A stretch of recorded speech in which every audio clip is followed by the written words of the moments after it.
In the early part of the new millennium, this was the soundtrack for an entire province. And it's clear to center, and Berezin in the race. Coming up there, Berezin. Here comes Thomas. Scores! Thomas scores! And the Leafs win this terrific hockey game. What a finish! The Battle of Ontario was more than a rivalry. For a generation of hockey fans, the battles waged and won served as the demarcation points of their hockey fandom.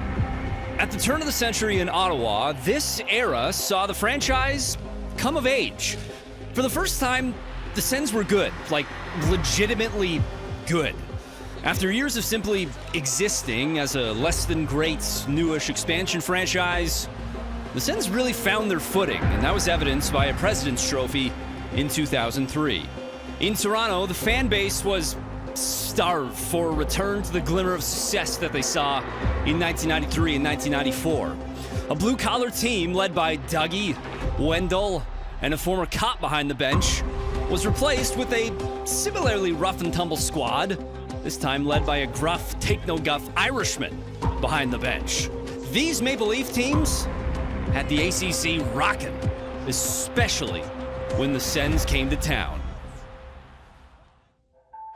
Green's going over to point the finger at Chris Neal. That's And Tucker's right on the bench. It's grabbed him right off the bench. This is old-time hockey now. On whichever side of the battle you stood, the other featured the greatest sporting villains that your city had ever seen. Toronto fans reveled as Darcy Tucker took on the entire Senators bench. Ottawa fans, in turn, puffed their chest whenever Chris Neal dropped the gloves with anybody that was wearing blue and white. Ty Domi was always willing, especially if Neal was his dance partner. The two Swedish captains, lightning rods for criticism and controversy in each city. One threw his stick, the other pretended to throw his stick. One scored a big goal, the other scored a big goal, but only one scored this goal. Another shot that misses the Leaf goal. Ottawa comes so close. A hit on the boards. The Leaf player is hurt. The Flamers are on. They score. This crowd is pretty antsy. But this rivalry was more than just the main characters. It was also a fantastic case of, remember that guy? Sergei Berezin, Rob Zamner, Radek Bonk, Yannick Perreault, Vaclav Varada, and who could forget Corey Cross? He's coming up over the Ottawa line. For Antropov, shot, blocked, rebound, goal! Cross wins the game! 20 years later, and the Battle of Ontario remains a point of pride in Toronto, annoyance in Ottawa. It's Big Brother lording bragging rights over Little Brother.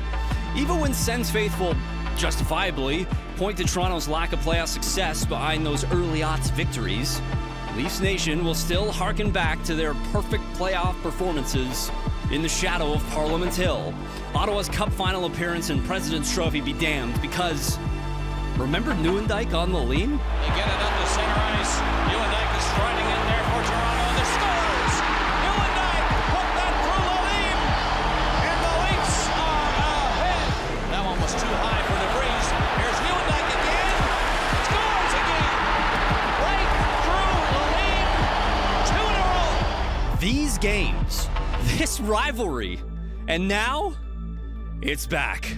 And the stakes couldn't be higher. Should Ottawa lose, they remain the little brother.